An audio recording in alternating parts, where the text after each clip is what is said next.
खुलुमबाय बेयो बड'लेण्ड इंखं टेलिभिजन दिनै 17 जुलाइ 2022 रबिबार खालि सानसेनि बरादखौ नोंथांमोननि खाथियाव लाबोदों आं सदानन्द दैमारिया।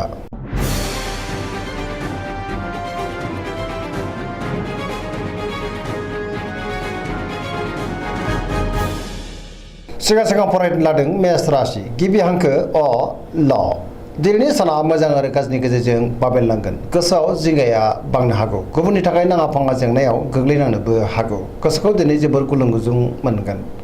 मावनो लानाय खामानिखौ मावफुंनो गोब्राब जागोन। माबा नङा माबा मोनसे हेंथा फैनोबो हागौ। देहाया दिनै बारा मोजां थानाय नङा। जानाय लोंनायाव सांग्रां जानांगोन। रांखावरियाव मोजां नाथाय अब्लाबो खरसायाबो बांगोन। बेफार फालांगियाव मोजां होनजायो। समाजाव मान मोननो हागोन। न'खराव एना एनि फैनोबो हागौ। फिसाज्ला एबा फिसाजोनिफ्राय हरखाबै गाज्रि खौरांबो फैनो हागौ। बहाबा बेरायहैनो एबा हान्थिनो खाबुबो मोनगोन। लाइमोनफोरा दिनै जोबोर रमान्टिक जागोन। फरायसाफ्रा फरायनायाव गोसो दुंखांगोन आरो मोजां फिथाइ मोननोबो हागोन।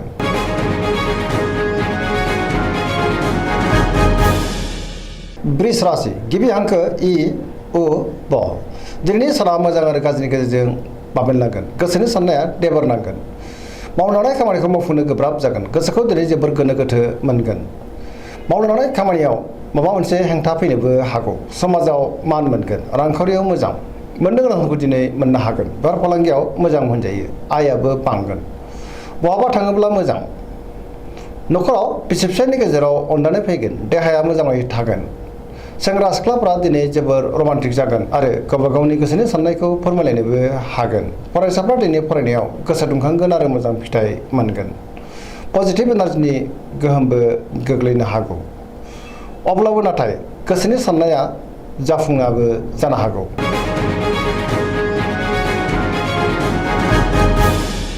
मिथुन राशि गिबि हांखो क स दिनैनि साना बारा मोजां नङा।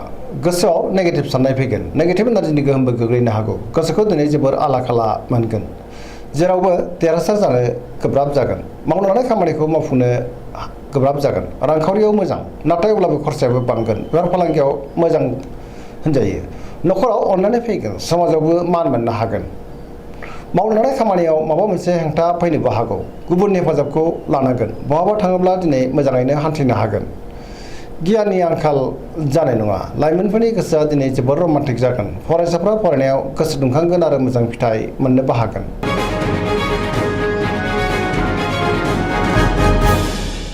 कर्कट राशि गिबि हांखो ड ह दिनैनि साना जोबोर मोजां। गुबुननि हेफाजाब मोनगोन। गोसोखौ जोबोर गोजोननाय मोनगोन। मावनो लानाय खामानिखौबो थि समावनो मावफुंनो हागोन। रांखावरियाव जोबोर मोजां। बेफार फालांगियावबो जोबोर मोजां मुलाम्फा मोनगोन। मोननो गोनांखौ दिनै मोननो हागोन। देहाया मोजाङै थागोन। गुबुननि हेफाजाबखौबो मोनगोन। गुबुनजों मान होजागोन। न'खराव बिसि फिसायनि गेजेराव अननानै फैगोन। गोसोनि साननायफ्रा जाफुंगोन। समाजावबो मान मोननो हागोन। लाइमोनफोरनि गोसोआ दिनै जोबोर खुसि जागोन। पजिटिभ एनार्जिनि गोहोमबो गोग्लैगोन।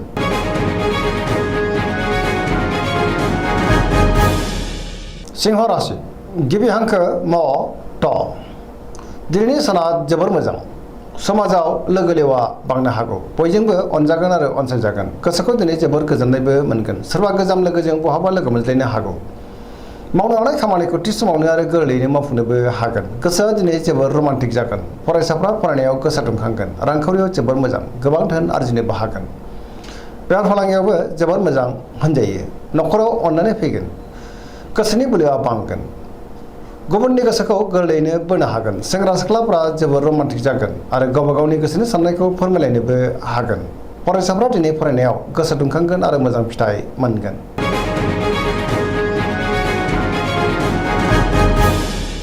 कन्या राशि गिबि हांखो प ट दिनैनि साना बारा मोजां नङा। सोरनिबा सायाव गोबां रागा जोंफ्लांनो हागौ। गोसोखौ हमथानाया गाहाम। रांखावरियाव मोजां अब्लाबो नाथाय खरसायाबो बांगोन। बेफार फालांगियाव मोजां होनजायो।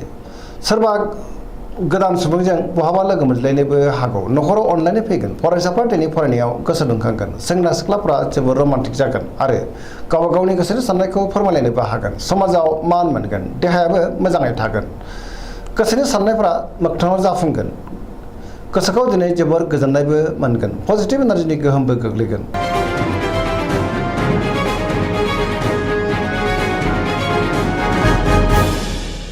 तुला राशि गिबि हांखो र ट दिनैनि साना जोबोर मोजां बहाबा दावबायनो एबा हान्थिनो खाबु मोननो हागौ गोसोखौ दिनै जोबोर गोजोननाय मोनगोन गोसोनि बोलोआ बांगोन गोसोनि साननायखौ गुबुननो फोरमायनोबो हागोन मावनो लानाय खामानिखौ मावफुंनो हागोन देहाया दिनै मोजाङै थागोन गोबां मोजां खाबु फैनोबो हागौ नखराव बिसि फिसायनि गेजेराव अननानै फैगोन बिदा फंबायजों मोजां सोमोन्दो थागोन समाजावबो मान मोननो हागोन बेफार फालांगियावबो दिनै जोबोर मोजां मुलाम्फा मोननो हागोन लिरनाय फरायनायाव आखा फाखा जागोन फरायसाफ्रा दिनै फरायनायाव गोसो दुंखांगोन गोसोनि साननायफ्रा मोगथाङाव जाफुंगोन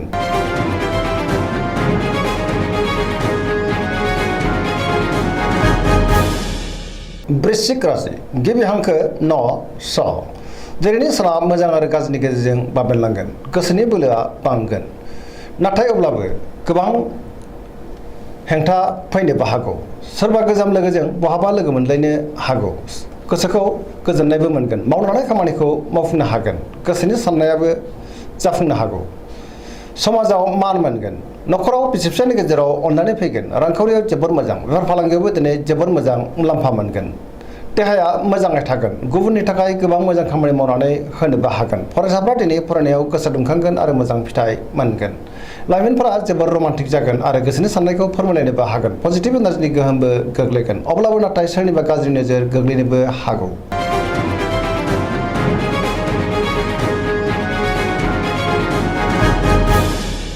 धनु राशि गिबि हांखो ढ फ भ दिनैनि साना जोबोर मोजां गुबुननि हेफाजाबखौ मोननो हागोन गोसोआव पजिटिभ साननाय फैगोन पजिटिभ एनार्जिनि गोहोमबो गोग्लैगोन सोरजोंबा बाख्नायजानो हागौ गोसोनि साननाया जाफुंगोन धोरोमारि बिथिङाव दिनै गोसो दुंखांगोन मावनो लानाय खामानिखौबो थि समावनो आरो गोरलैयैनो मावफुंनोबो हागोन रांखावरियाव दिनै जोबोर मोजां नाथाय अब्लाबो खरसायाबो बांगोन बेफार फालांगियाव जोबोर मोजां देहाया मोजाङै थागोन नखराव बिसि फिसायनि गेजेराव अननानै फैगोन बिमा बिफानि अननाय आरिफोरखौ मोननो हागोन गुबुना खहा खालामनो नाजागोन सांग्रां जानाया गाहाम लाइमोनफोरनि गोसोआ दिनै जोबोर आला खालाबो जानो हागौ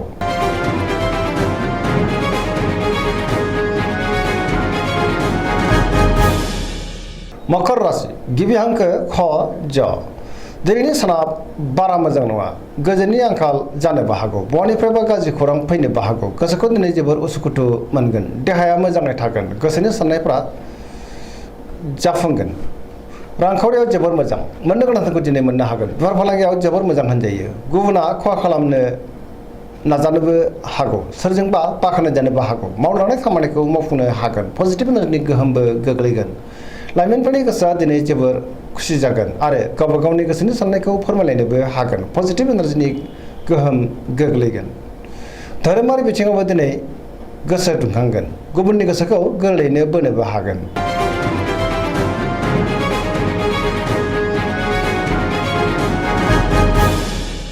कुम्भ राशि गिबि हांखो ग स दिनैनि साना जोबोर मोजां गोसोनि बोलोआ बांगोन सोरजोंबा बाख्नायजानोबो हागौ गोसोखौ जोबोर गोजोननाय मोनगोन मावनो हानाय खामानिखौ थि समावनो आरो गोरलैयैनो मावफुंनो हागोन बहानिफ्रायबा मोजां खौरां फैनो हागौ समाजाव मान मोनगोन रांखावरियाव दिनै जोबोर मोजां गोबां धोन आरजिनोबो हागोन बेफार फालांगियाव दिनै जोबोर मोजां मुलाम्फा मोनगोन देहाया मोजाङै थागोन नखराव दिनै बिसि फिसायनि गेजेराव अनलायनाय फैगोन बिदा फंबायजों मोजां सोमोन्दो थागोन गोसोनि साननायफ्रा जाफुंगोन सेंग्रा सिख्लाफ्रा जोबोर रमान्टिक जागोन आरो गावबा गावनि गोसोनि साननायखौ फोरमायलायनोबो हागोन